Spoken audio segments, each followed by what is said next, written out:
नमस्कार, मैं Divyanka Tripathi Dahiya crime petrol सतर्क की special series women against crime में आपका स्वागत करती हूँ। हमने अक्सर ये सुना है कि मानवीय सभ्यता औरतों के कंधे पर टिकी होती है। वो सिर्फ नई पीढ़ी को जन्म ही नहीं देती, बल्कि अच्छे संस्कारों से और गुणों से उनकी परवरिश भी करती है।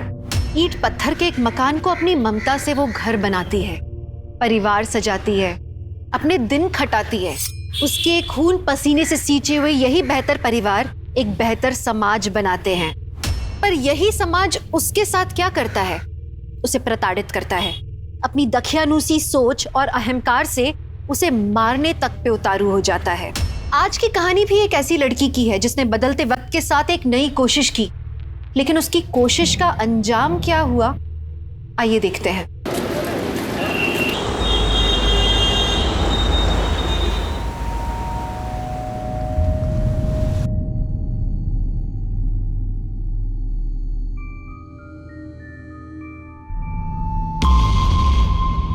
क्या हाल चाल है? अरे भाई ऐसे क्या देख रहे हैं? मुझे नहीं पहचान रहे? जी नहीं, सॉरी। अरे मेरी बात तो सुनिए।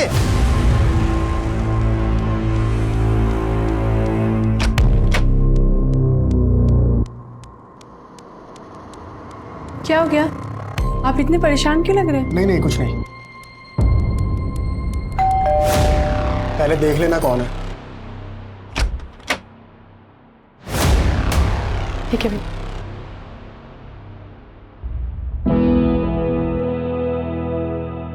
आप बताएंगे हुआ क्या है? अरे कुछ नहीं हुआ बाबा, तुम जाके खाने की तैयारी करो। सुनीता, हाँ जी। मुझे किसी काम से मुंबई जाना है, तुम फटाफट मेरा बैग तैयार कर दो। ठीक है।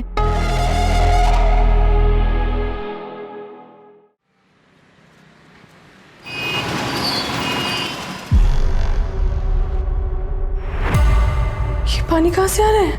और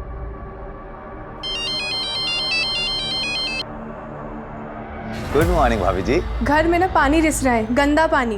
बस अभी हाजिर होता हूँ। अरे भाभी जी नमस्ते। कैसा फ्लैट दिया है आपने? यहाँ पे लीकेज हो रहा है। ये तो टाइल्स के अंदर का लीकेज है, बस अभी ठीक कर देते। हाँ नरेश भाई। हाँ राकेश जी, अरे अपने नालंदा में वो ग्राउंड फ्लोर में आपने फ्लैट दिया है ना, अरे वहाँ लीकेज का प्रॉब्लम हो रहा है यार, ठीक करा लूँ? एक मैसेज आ गया, वो नई पार्टी को फ्लैट दिखाना है ना, आता हूँ भाभी जी।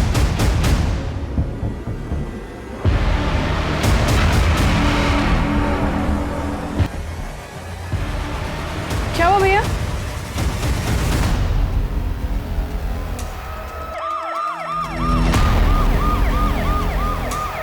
Side side.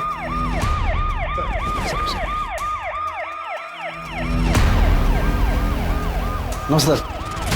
तो पानी लीकेज हो रहा था, तो रिपेयर करने के लिए जब टाइल्स निकाल के ये लोग गड्ढा खोद रहे थे तो ये कंकाल मिले। तो सुनीता जी अपने हस्बैंड के साथ इस फ्लैट में रहती हैं। कब से रह रहे हैं आप लोग यहाँ? इसी महीने रहने आए। आपके हस्बैंड? मेरे हस्बैंड किसी काम से मुंबई गए। फॉरेंसिक वालों को बुलवाओ और इन कंकालों की पूरी जांच पड़ताल करवाओ और पंचनामा करके घर को सील करो। आपने घर किससे लिया था? सर ये फ्लैट मैंने ही किराए पे दिलवाया था, लेकिन इस सब के बारे में मुझे कुछ नहीं मालूम। तो फिर ये कंकाल कहाँ से आए? सर मैं सच कह रहा हूँ, मुझे कुछ नहीं मालूम। महेंद्र, सर घर का मालिक कब तक आएगा? सर उनसे बात हो गई है, लेकिन वो यहाँ पर रहते नहीं है, इसीलिए उनको डायरेक्ट पुलिस स्टेशन बुलाया।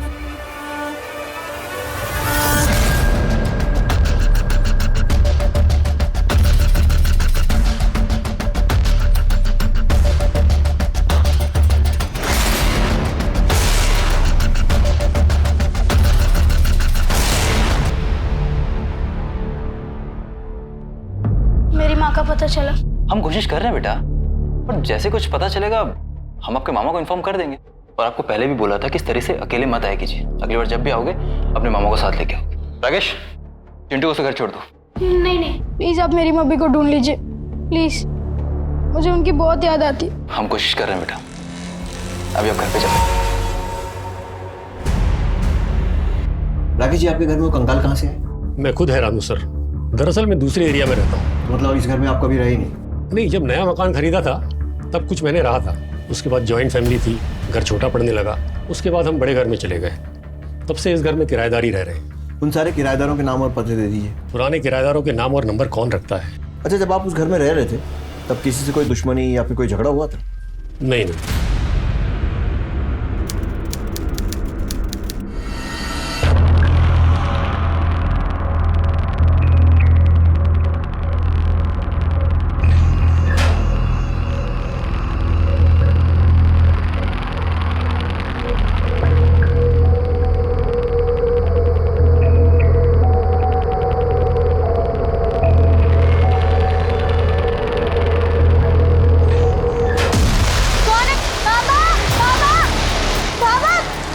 क्या हुआ बेटा?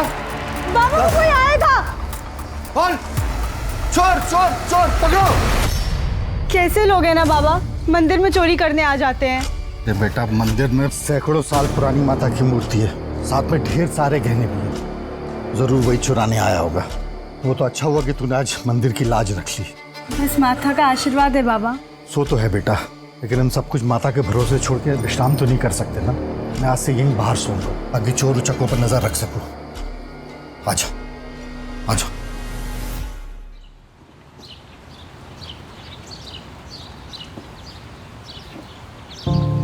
शहद, बेटा शहद देखा क्या? अरे बाबा ये क्या कर रहे हैं? पहले तो दूध से अभिषेक, फिर शहद और फिर जल से अभिषेक। बेटी उम्र हो चली है इसलिए कभी कभी भूल हो जाती है, लेकिन हाँ संतुष्टि एक बात की है कि मेरी बेटी के हाथों इस मंदिर की परंपरा, अनुष्ठान, शास्त्र विधि अनुसार बिना रोक टोक के चलता रहेगा। बेटी के हाथों में नहीं, मेरे बेटे के हाथों में। देखिए भाई साहब, ये जो धर्म कर्म की बातें होती है ना, ये बेटे के चौड़े कंधों पर ही टिकती हैं, बेटियों की नाजुक कलाइयों पर नहीं।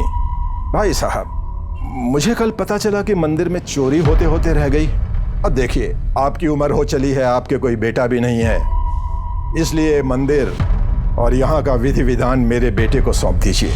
कल आपके और मेरे बाद मेरा बेटा ही तो इस सब का उत्तराधिकारी होगा। और बेटी? बेटी का कोई अधिकार नहीं। बाबा पुरोहित खानदान के बड़े बेटे हैं और उनकी बेटी होने के नाते मेरा अधिकार है इस मंदिर में पूजा करने का। मैं बनूंगी यहाँ की पुजारन। दिमाग खराब हो गया है तेरा? ये हमारी परंपराओं के विरुद्ध है। तो ये परंपराएं बदलनी होंगी। जब एक औरत को देवी बना के उसे पूजा जा सकता है, तो एक औरत पुरोहित बन के पूजा क्यों नहीं कर सकती? देखो रघु, ऐसा कहाँ लिखा है कि एक औरत मंदिर की पुजारी नहीं बन सकती? समाज में बदलाव आ रहा है, तो मंदिर में भी सही। जो भी हो, हमारे इस मंदिर में ये सब नहीं होगा। क्षमा कीजिएगा चाचा जी, छोटा मुंह बड़ी बात, लेकिन आप परंपराओं की दुहाई देकर इस मंदिर की संपत्ति पर अपना अधिकार जमाना चाहते हैं। ये मंदिर और इसकी संपत्ति किसी एक की नहीं, बल्कि पूरे गांव की है। मैं आपके षड्यंत्र को कभी भी सफल नहीं होने दूंगी। पापिन है तू, भगवान तुझे इसकी सजा देगा। चलिए सरपंच जी।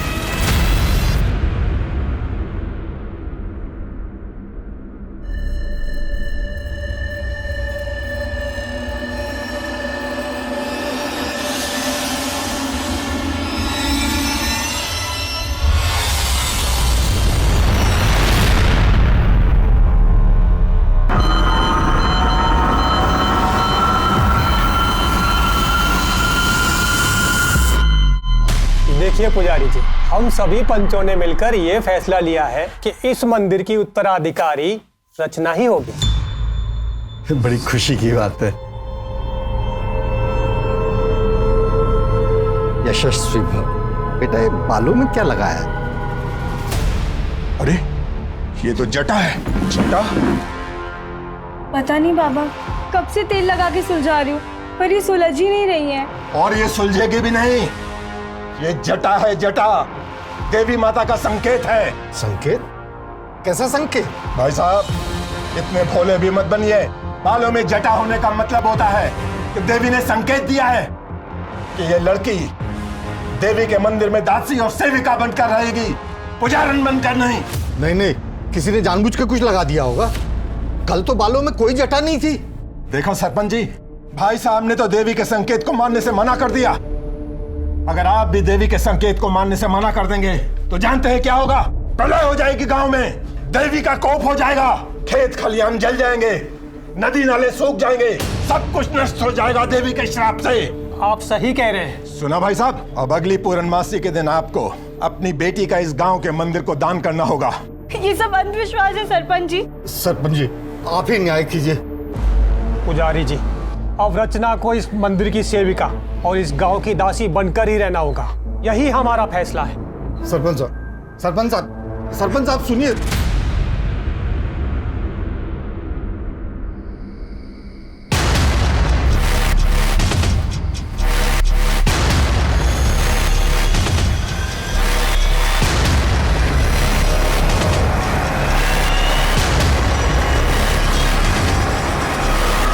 कौन है?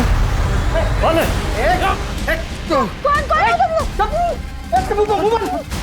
छोड़ दो मेरी बेटी को, छोड़ दो।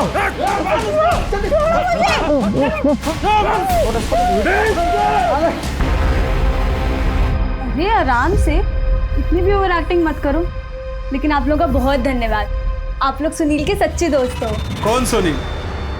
कैसा सुनील? उसे तो काट के फेंक दिया। क्या? सुनील को मार दिया? और तुझे क्या लगा हम तुम्हें सुनील को सौंप देंगे? अब हम वो करेंगे जो हमें करना बनता है।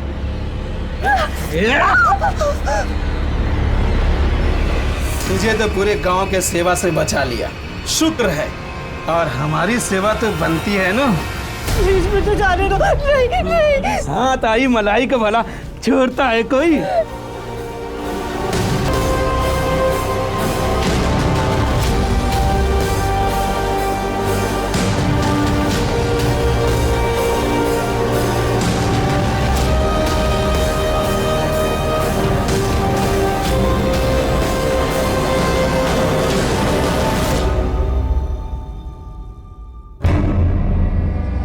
चल अच्छा है, तुझे होश आ गया।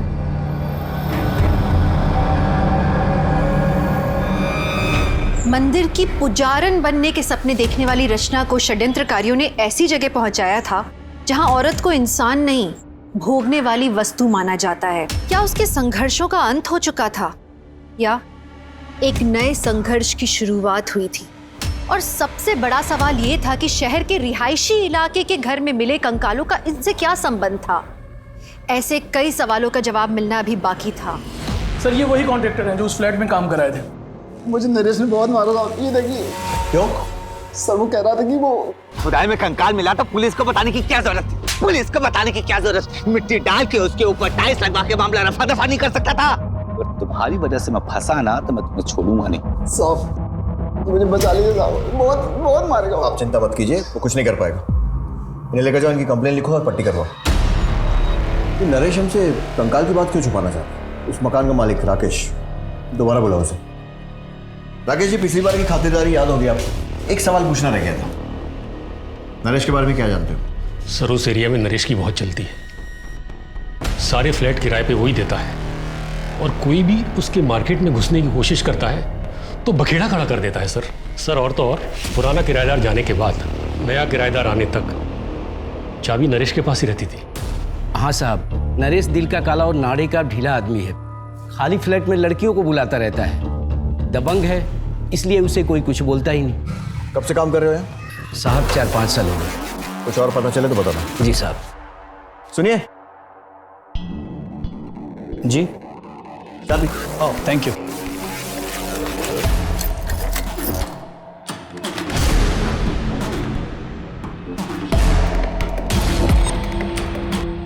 सर मेरी मम्मी का कुछ पता चला? बेटा हम कोशिश कर रहे हैं ना, और जैसे कुछ पता चलेगा हम आपके मामा को इन्फॉर्म कर देंगे।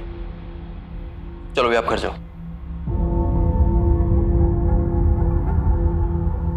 सर ये बच्चा बार बार आकर अपने माँ के बारे में पूछते रहता है। उनके मामा से कहा, लेकिन कुछ भी फायदा नहीं हुआ। एक आध बार उस एरिया में जाके देखते जहाँ पे इसकी माँ गुम हो गई है।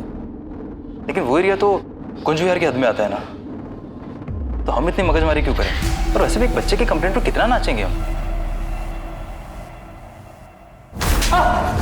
नहीं सर, नहीं सर। कंकाल की बात क्यों छुपाना चाह रहा था? बोल। नहीं सर, ऐसा कुछ नहीं है सर। तो फिर कॉन्ट्रैक्टर को क्यों मारा? बोल। सर वो मेरा धंधा खराब कर रहा था, तो उसकी वजह से उस फ्लैट में तो क्या पूरी बिल्डिंग में कोई किराए के लिए तैयार नहीं हो रहा था। तो तेरे लिए तो अच्छा ही था ना, और लड़कियां लेकर जाता वहाँ, जैसे उस ग्राउंड फ्लोर फ्लैट में लेकर जाता था। बता, किस किस लड़की को वहाँ मार के दफनाया? बोल। नहीं सर, मैं मानता हूँ कि मैं वहाँ लड़कियों को लेकर जाता था, लेकिन मैंने किसी को मारा नहीं सर। मैं तो वहाँ थोड़े समय के लिए जाता था। तो वहाँ जितने भी लोग लंबे समय के लिए रहते थे, मुझे उनकी पूरी डिटेल्स चाहिए। सब अब मुंह से पानी तो याद नहीं है। ऑफिस के रिकॉर्ड में सब लिखा है। इसके साथ इसके ऑफिस जाओ और पूरी लिस्ट लेकर आओ। चलो। अभी का किराएदार मुंबई से कब आ रहा है, पता करो। चलो।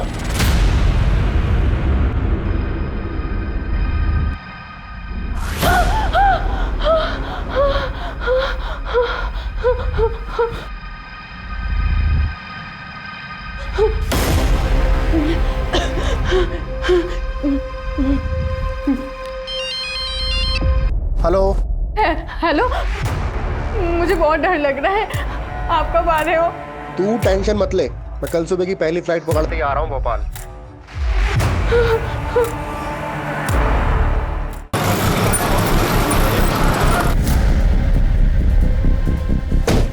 सर, नरेश से किराएदारों की सारी डिटेल्स मिल गई हैं। उस फ्लैट में गौरव व सुनीता से पहले पंकज अपनी बीवी बच्चों के साथ रहता था, लेकिन इसी साल अचानक वो फ्लैट छोड़ के चला गया।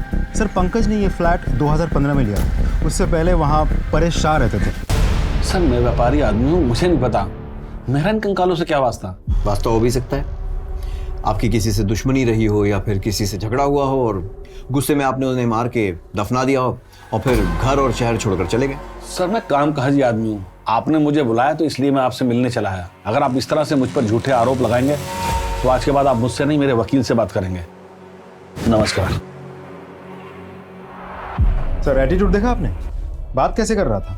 घाट घाट का पानी पियो आदमी लगता है संदीप। अच्छा, तो उस दूसरे किराएदार के बारे में क्या कह रहे थे जो अचानक गायब हो गया? सर, मैंने कांटेक्ट करने की कोशिश तो की थी लेकिन नहीं हो पाया। उस इलाके में अपने खबरी है नथु, उसे कुछ ना कुछ जरूर मालूम होगा, उससे पता करो।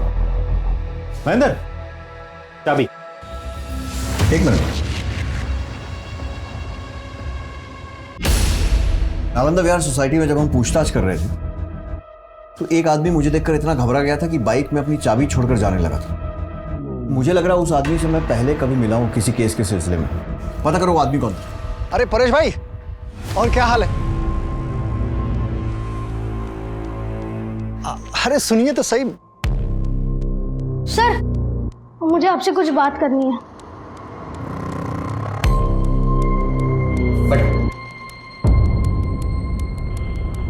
बोलो बेटा। सर, मेरी माँ खो गई है। क्या नाम है तुम्हारा? मेरा नाम चिंटू है। कहाँ रहते हो? सर, मैं विष्णुपुरी कॉलोनी में रहता हूँ, पर वहाँ के पुलिस वाले बात कर रहे थे कि मेरी माँ जहाँ से खो गई है वो इलाका आपके पुलिस स्टेशन के अंडर आता है, इसलिए मैं यहाँ चला आया। बेटा, तुम्हारी माँ कहाँ से खोई? हमारे घर से ही। और घर कहाँ पे है तुम्हारा? है नहीं, था नालंदा विहार सोसाइटी में। नालंदा विहार में कौन सी बिल्डिंग? ए ब्लॉक बिल्डिंग के ग्राउंड फ्लोर पे रहते थे हम। बेटा, तुम्हारे पापा का नाम क्या है? पंकज। और मम्मी का नाम पूजा। हाँ, पर आपको कैसे पता? ये तो वही घर है जहाँ पर वो दुकान। कौन सा केस है सर? नहीं, कुछ नहीं बेटा। आपने कुछ खाया? नहीं। वही, इसको जूस पिलाओ।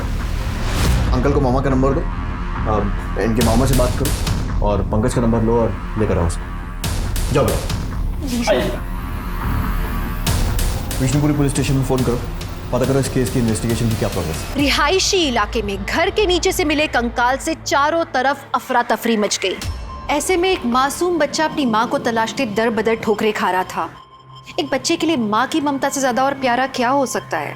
माँ एक दिन जरूर मिलेगी, इसी विश्वास के साथ चिंटू लगातार कोशिश करता रहा, लेकिन क्या चिंटू को इसकी माँ मिलेगी? और उससे भी ज्यादा बड़ा सवाल ये था कि क्या चिंटू की माँ जिंदा थी? और अगर वो जिंदा थी तो अपने बच्चे के लिए कितना तड़प रही होगी? और ऐसी कौन सी मजबूरी होगी जो उसे अपने बच्चे के पास आने से रोक रही होगी? क्या पुलिस बेटे को अपनी माँ से मिलवा पाएंगे?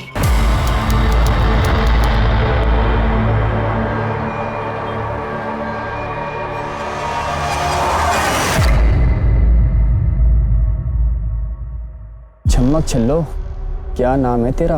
मुमताज। आहा, चल ताजमहल बनाते हैं। रोकड़ा है? कितने लेगी? 3000। 3000 तो बहुत है रे। अबे झंडू, ताजमहल बनाने की बात करता है और तेरे पास 3000 भी नहीं है। चल निकल यहाँ से। अरे नाराज क्यों हो रही है? चल 1000 देता हूँ। मैं क्या तुझे 1000 वाली लगती हूँ? एक बार सही से देख तो मुझे। 3000 लेती हूँ, लेकिन मज़ा 30,000 का देती हूँ। तो 1000 लेके 10,000 का मज़ा देना, मुझे चलेगा। अबे झुमरू, निकल यहाँ से। बड़ा आया, 1000 रुपए में ताजमहल बनाएगा। जा यहाँ से।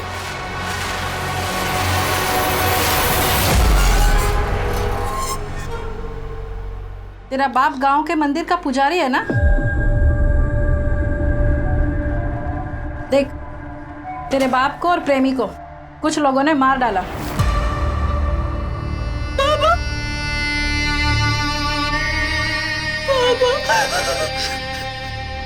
देख, तेरे जैसी अनाथ नौजवान लड़की को दुनिया वाले नोच खाएंगे। खुद से धंधे पे बैठ जा और रुआब से कमा, और मर्दों को अपनी उंगली पे नचा। नहीं, मैं मर जाऊंगी, मेरे गंदा काम कभी भी नहीं करूंगी। तेरे जैसी मना करने वाली लड़कियों को जिंदा गड्ढों में गाड़ देते और पुलिस को कंकाल तक नहीं मिलता। सोच ले।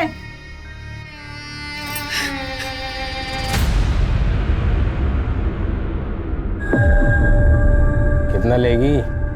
5000। उस दिन तो 3000 में आई थी। तो उस दिन बाइक पे आया था ना, आज कार में आया है, इसलिए 5000। चल ठीक है, आप बैठ।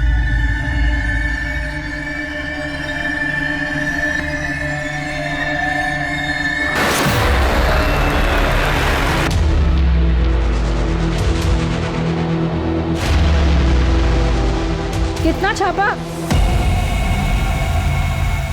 5000 पे गई थी, लेकिन इतना खुश कर दिया कि 7000 ले आई। ए जुग जुग जियो मेरी बच्ची, बड़ा अच्छा हुनर पाया है तूने।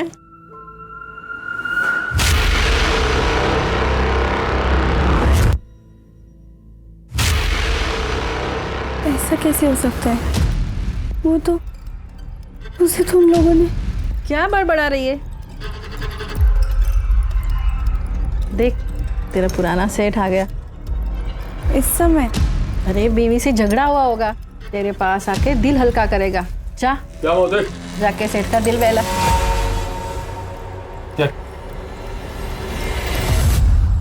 अगर किसी की पत्नी गायब हो जाती है, गुम हो जाती है, तो जमीन आसमान एक कर देता है। पर तुमने तो कोई खास खोजबीन भी नहीं की अपनी पत्नी की। सर अब क्या बताऊं, मेरी पत्नी खोई नहीं है, वो किसी के साथ भाग गई है सर। ये क्या हो रहा है?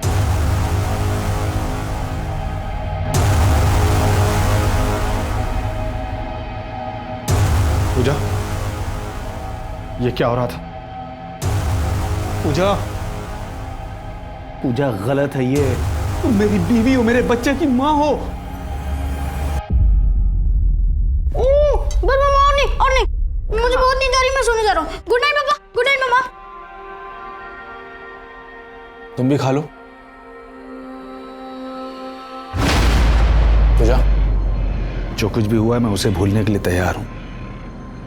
बस तुम अजय से मिलना जुलना बंद कर दो। पूजा, मैं तुमसे बात कर रहा हूं। तुम देखो, हम लोग एक नई शुरुआत करते हैं, दूसरे शहर में जाकर रहते हैं। पूजा, मैंने उन्हें समझाने की बहुत कोशिश की, लेकिन वो नहीं मानी। अंत में एक लेटर लिखकर घर के सारे गहने लेकर वो अजय के साथ भाग गई। वो लेटर है आपके पास? लेटर तो जला डाला है सर। जब पूजा गायब हुई तब चिंटू कहाँ था? अपने मामा के यहाँ था सर। समझ गया, चिंटू को मामा के यहाँ भेजा, फिर पूजा और उसके प्रेमी को मार दिया और दोनों को अपने ही घर में दफन कर दिया। उसके बाद पूजा के गायब होने का नाटक और फिर बिना नोटिस दिए घर छोड़कर, शहर छोड़कर चले गए। उस घर में मिले दोनों कंकाल पूजा और उसके प्रेमी अजय के ही है ना? सर, मैंने उन्हें नहीं मारा है और ना ही उन्हें दफनाया है। अभी भी टाइम है, सच सच बता दे। सर, मैं सच कह रहा हूं, मैंने कुछ नहीं किया, किसी को नहीं मारा है मैंने।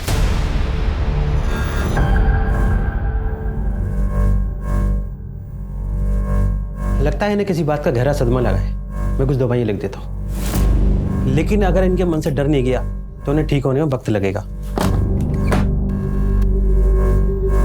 सर एक रिक्वेस्ट है सर, बीवी के सपने में कंकाल आ रहे हैं, उसे मायके जाने की परमिशन दीजिए। ये रहा सर डॉक्टर का सर्टिफिकेट। आपको पता है ना आपके घर में कंकाल मिले हैं? तो जब तक इन्वेस्टिगेशन पूरी नहीं हो जाती कोई कहीं नहीं जाएगा। मैं रुकता हूँ ना सर यहाँ पर, वैसे ही मेरी बीवी का उन कंकालों से कोई लेना देना नहीं है। सर अगर होता तो वहाँ खुदवाती ही क्यों? ठीक है, उनको जाने की परमिशन दे रहा हूँ, लेकिन तुम शहर छोड़कर कहीं मत जाना। Okay sir. सर कंकालों की पोस्टमार्टम रिपोर्ट आ गई है सर।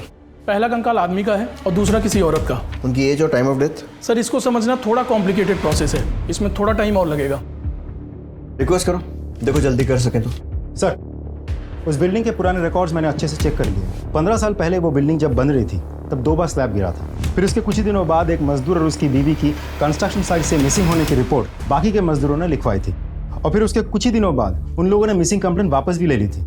ये सब जानने के बाद उस समय के पीआई को जब शक हुआ और उन्होंने इन्वेस्टिगेट करना शुरू किया तो पता चला कि बिल्डर ने जबरदस्ती मजदूरों को मिसिंग रिपोर्ट वापस देने के लिए मजबूर किया था। 2 बार बिल्डिंग का स्लैब गिरा और उसके बाद 2 मजदूर, एक आदमी एक औरत गायब हो गए। कहीं ऐसा तो नहीं है कि किसी अंधविश्वास के कारण बिल्डर ने कुछ बली वली वाला कांड किया हो?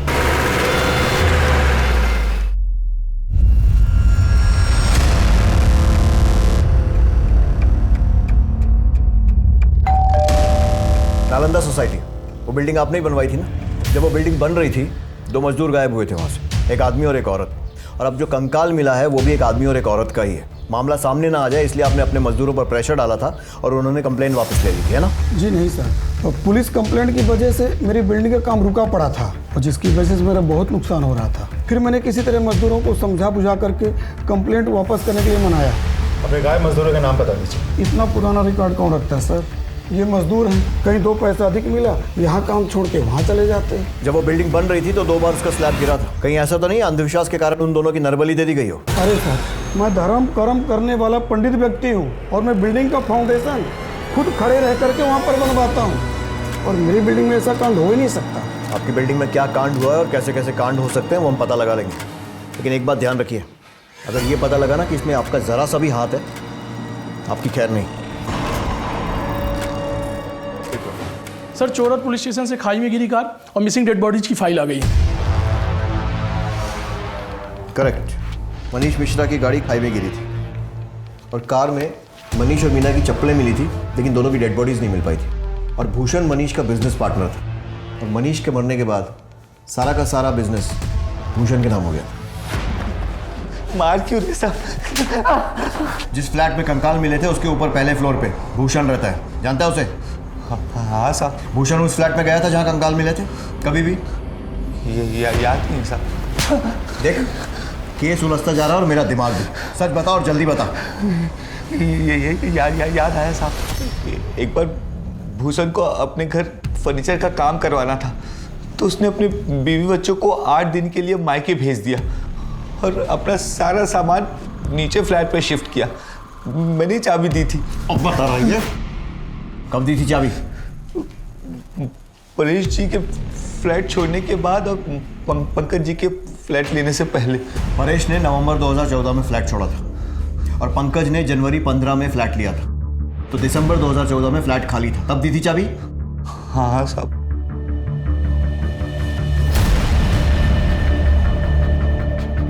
मनीष और मीना मिश्रा की गाड़ी भी दिसंबर 2014 में खाई में गिरी थी। टाइम तो मैच हो रहा है। सर हो सकता है भूषण ने ही मनीष और उसकी बीवी को मार के उस फ्लैट में दफना दिया हो। भूषण को लेकर आओ।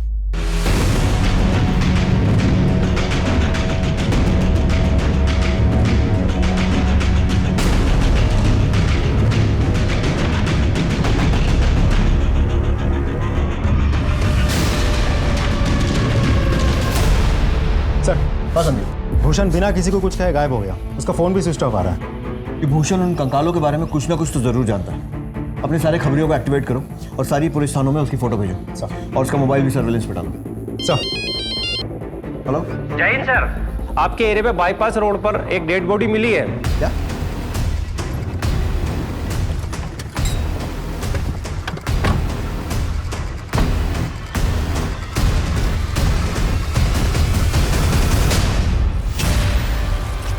सर ये तो परेश शाह है, अहमदाबाद वाले। सर इनको तो गला घोट के मारा गया। सर ये तो वही है जो उस कंकाल वाले फ्लैट में किराएदार थे। लेकिन परेश तो उसी दिन अहमदाबाद वापस जाने वाला था। अगर वो अहमदाबाद नहीं गया तो शायद किसी होटल में रुका होगा। सारे होटल्स में चेक करो, कुछ ना कुछ क्लू जरूर मिलेगा। बॉडी का पंचनामा करके पोस्टमार्टम के लिए भिजवाओ और परेश के कॉल डिटेल रिकॉर्ड्स निकलवाओ।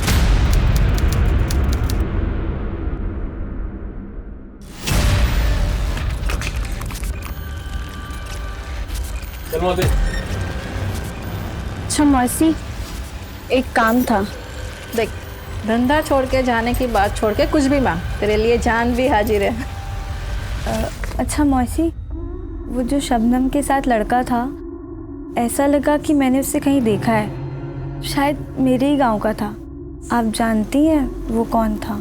यहाँ पे आने वाला कोई भी इंसान अपना सही नाम नहीं बताता, पर हाँ, वो अपना नंबर देके गया है ताकि वो दूसरी बार आए तो एडवांस बुकिंग कर सके।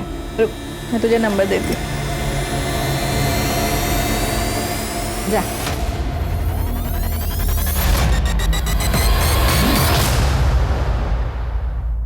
हेलो सुनील। रचना। सुनील, तुम जिंदा हो?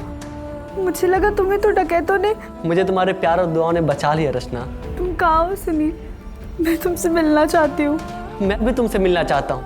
तुम जल्दी आ जाओ, मैं तुम्हें अभी एड्रेस मैसेज कर रहा हूँ।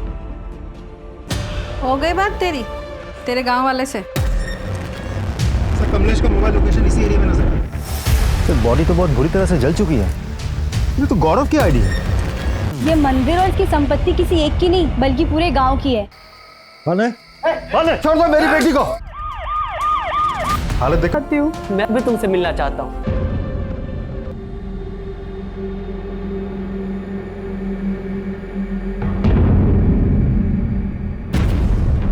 अरे रचना, कहाँ जा रही है तू? प्लीज मुझे जाने दीजिए। मालकिन को क्या जवाब दूंगा? क्या छिपा रही है? नहीं। क्या छिपा रही है? पैसे चोरी करके भाग रही है तू? नहीं नहीं नहीं। चल दिखा। अरे चल। छोड़ से गई।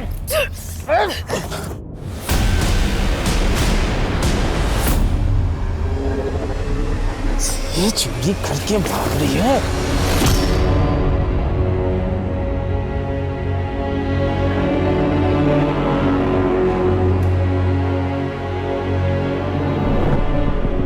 Sir, Paresh Indore palace hotel में रुका था, वहाँ का सीसीटीवी फुटेज मिल गया सर। परेश इस आदमी के साथ बाहर निकला और उसके बाद परेश का मर्डर हो गया। पता लगाना पड़ेगा ये आदमी कौन है। अपने पैन डेटा, आधार डेटा और हमारे रिकॉर्ड्स सबसे चेक करो। कहीं ना कहीं से तो उसकी कुंडली जरूर निकलेगी।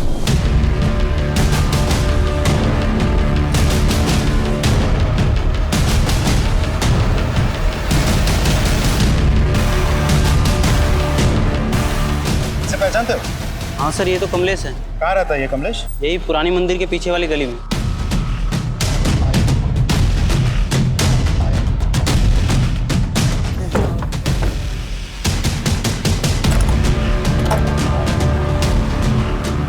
सुनो जरा, इधर आओ। जी, कमलेश इधर रहता है? हाँ। घर पे तो ताला लगा हुआ है, कहाँ गया वो? नहीं पता। नंबर है उसका? हाँ सर। नंबर ले लो। Okay sir.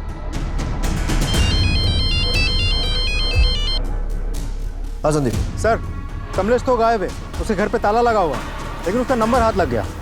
उसका फोन सर्वेलेंस पे डालो और ट्रैक करने की कोशिश करो। सर। हाँ संदीप। कमलेश का नंबर ट्रैकिंग पे डाल दिया है।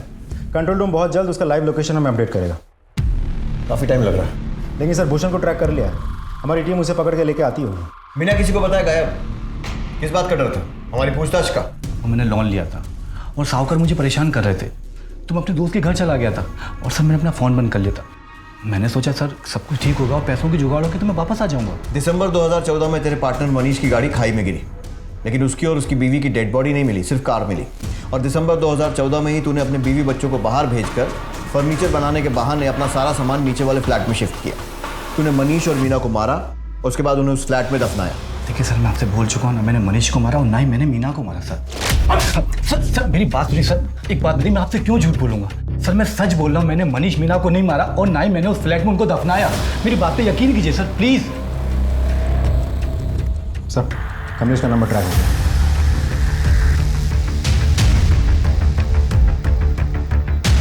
सर, कमलेश का मोबाइल लोकेशन इसी एरिया में दिखा रहा है। जीपीएस ट्रैक करते रहो।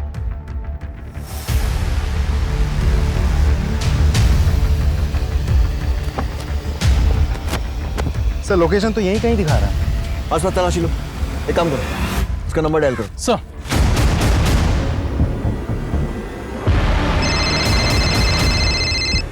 आवाज आ रही है सर। सर, उस तरफ से आवाज आ रही है।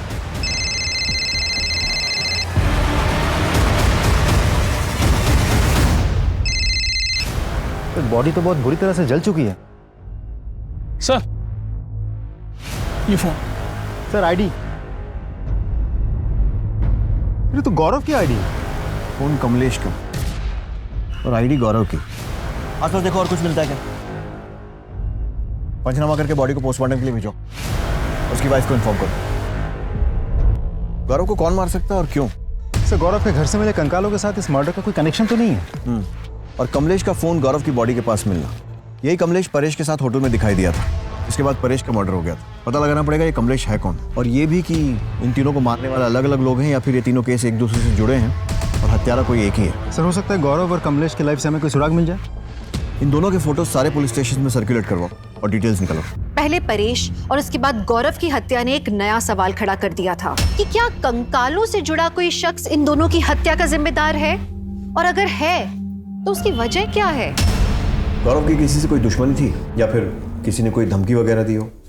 वो एक दिन अचानक मार्केट से घबराए हुए घर आए थे। क्या हो गया, आप इतने परेशान क्यों लग रहे हैं? नहीं कुछ नहीं। मैंने पूछा भी था लेकिन उन्होंने कुछ जवाब नहीं दिया। उनकी फैमिली में और कौन कौन है? कोई नहीं है सर, वो अनाथ थे। बचपन में ही उनके माता पिता का स्वर्गवास हो गया था। उन्होंने बोला था कि किसी अनाथ आश्रम में वो पले बड़े हैं। उस अनाथ आश्रम का नाम मालूम है आपको? नहीं पता सर। देखिए गौरव की बॉडी हम आपको पोस्टमार्टम के बाद ही दे पाएंगे, अभी आप जा सकते हैं। पता करो कि गौरव कौन से अनाथ आश्रम में था, क्योंकि अगर वो वहां था तो गवर्नमेंट एजेंसीज के पास उसके सारे रिकॉर्ड्स हैं। हेलो, क्या? ठीक है सर, एक इंटरेस्टिंग इंफॉर्मेशन हाथ लगी है।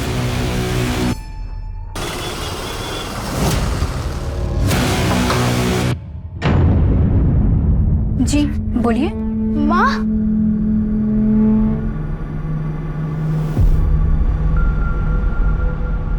I am sorry. माँ,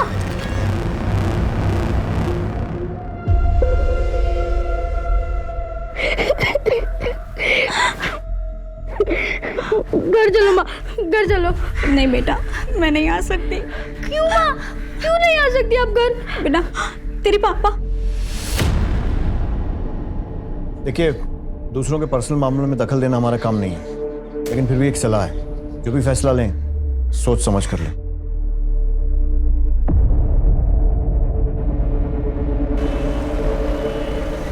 सर गौरव की फोटो हूबहू एक आदमी से मिलती है जो 6 साल जेल काट चुका है, लेकिन जेल रिकॉर्ड्स में उसका नाम प्रसाद है।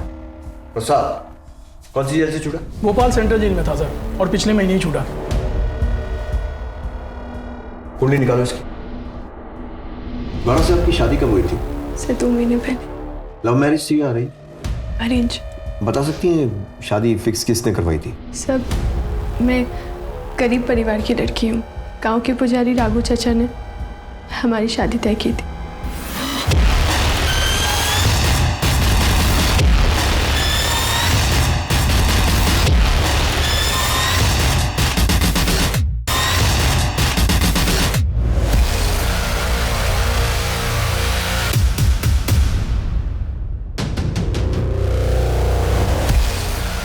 चलिए चलिए चल शुरू हो जाए। बताता हूँ सर, बताता हूँ मैं। सर मेरे और मेरे पिता की मंदिर की संपत्ति पर काफ़ी सालों से नज़र थी। मेरे ताऊ और उनकी बेटी हमारे रास्ते का रोड़ा बनी हुई थी।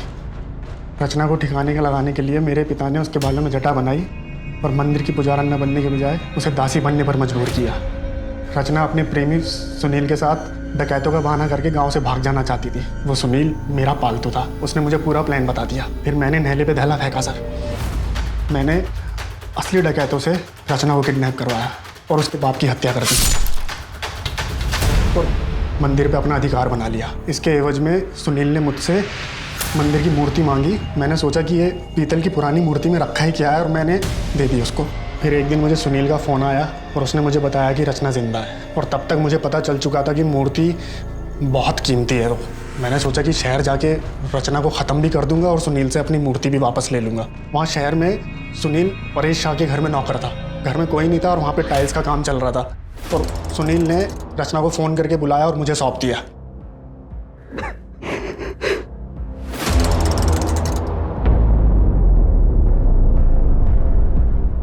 प्रसाद, तुम यहाँ?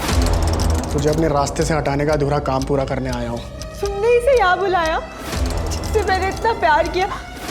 मुझे तुम्हारी शक्ल भी नहीं देखनी है। तुझे इतनी आसानी से नहीं छोड़ूंगा। जहाँ तेरे बाप को भेजा, आज तुझे वहीं भेज रहा। वापस मांगी तो वो मुकर गया। उसने वो मूर्ति वहीं कहीं फ्लैट में दफनाई है। सर जब मैंने ज़्यादा जोर डाला तो वो कहने लगा सर मेरे पूरे षड्यंत्र का पर्दाफाश कर देगा। मैं सर गुस्से में तिल मिला गया और मैंने सुनील को भी वहीं मार दिया। उन दोनों प्रेमी जोड़ों को वहीं दफन कर दिया उसी फ्लैट में। सुनील का इस तरह गायब हो जाना शक के घेरे में आ सकता था, तो मैंने परेश शाह के लौटने का इंतज़ार किया और उससे मिला। उसको ये बोला कि मैं सुनील का बड़ा भाई हूँ और सुनील बहुत ज़्यादा बीमार हो गया तो मैं उसे गांव ले जाने के लिए वापस आया हूँ। मैं वहाँ से तुरंत निकल गया, ये सोच के गया कि इस घर को या तो मैं किराए पे लूँगा या फिर खरीद लूँगा, जिससे कि मूर्ति मेरे हाथ में आ जाए। परेश और कमलेश को कैसे मारा? सर सुनील ने मुझे बताया था कि उसका मालिक परेश शाह हर साल 2 बार तीर्थ यात्रा पर जाता है, तो सर उसकी गैर मौजूदगी में मैं चोरी छुपे उसके फ्लैट में घुसा और मूर्ति खोजने लगा। कौन है? सर जब रात को मैं मूर्ति खोज रहा था तो कमलेश जो वहाँ पहले वॉचमैन था उसने मुझे देख लिया। सर मैंने उससे बहुत मिन्नतें की, उसे पैसे देने की कोशिश की और वो सर मान गया। उसने मुझसे पैसे लिए और चुप रहने का वादा किया। मुझे मूर्ति पाने का बहुत जुनून था सर, मुझे वो मूर्ति चाहिए थी। मैंने अपना नाम बदला, शादी की और गौरव नाम से उस फ्लैट में रहने लगा जहाँ पे मूर्ति दफन थी। मैंने उस घर में रहते हुए उस जगह को आइडेंटिफाई कर लिया था जहाँ मूर्ति थी और सर मैं मुंबई गया, उसका सौदा करके आया, लेकिन इसी बीच मेरी बेवकूफ़ बीवी ने मेरे ही गड़े हुए मुर्दे निकलवा लिए। इसी बीच आपने परेश शाह को पूछताछ के लिए बुलाया और परेश को वो कमलेश उसका पुराना वॉचमैन भी मिला और उसने उसको सब कुछ बताया कि मैं उस फ्लैट में घुसा था चोरी छुपे। परेश के दिमाग की बत्ती जल गई, उसने मुझे बुलाया और पूछताछ की। सर मैं और देर नहीं करना चाहता था, मैं सामान लेने के बहाने उस फ्लैट में गया और मूर्ति निकाली और परेश को मिलने के बहाने बुलाया और उसको वहीं मार दिया। फिर मैंने सर कमलेश को मारा क्योंकि मैं कोई गवाह और कोई सबूत नहीं छोड़ना चाहता था। बाकी की सारी उम्र जेल में सड़ेगा। मुझे माफ कर दो सर। रचना के साथ जो हुआ वो हमारे समाज की पिछड़ी हुई मानसिकता को प्रदर्शित करता है।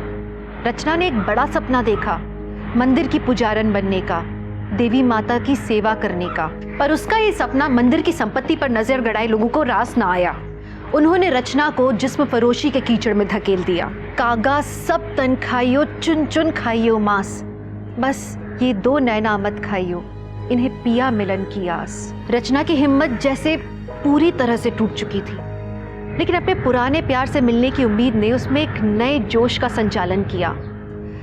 जिस्म फरोशी के धंधे से छुटकारा पाकर पहुंच गई सुनीता अपने सुनील के पास, लेकिन प्यार के नाम पर उसे सुनील से क्या मिला? सिर्फ धोखा।